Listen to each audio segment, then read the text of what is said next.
Okay, I'm taking a look at 3 of the different weapons lights from Surefire, and these can be mounted on either a rail on a full-size rifle, or in this case on the rails of a pistol. This one's on a Glock 35, this one's on a blue gun of a Glock 23. The lights here are the Surefire 200, Surefire 300, and the Surefire 400. The big difference between the 200 and the 300 is the size and the focus of the beam. On the 200, the beam focus is a bit better. More deliberate beam there, where on the 200 you see a less focused beam. It really fills up a room.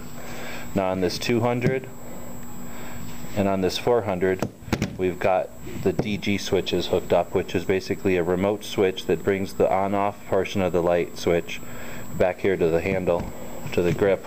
And what that allows me to do is, with my trigger finger totally off the trigger, not touching the light at all, I'm able to turn that light on temporarily with this finger as it touches the switch there.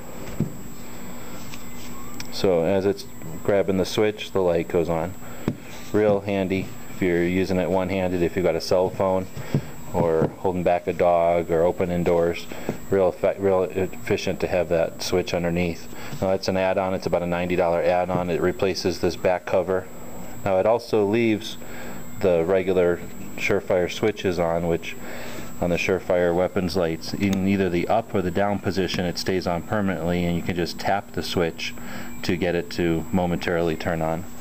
Like I said, the big difference between the X300 and 300 are the focus of the beam. On the 400, it's basically an X300 with the addition of a laser. And the way that this one works,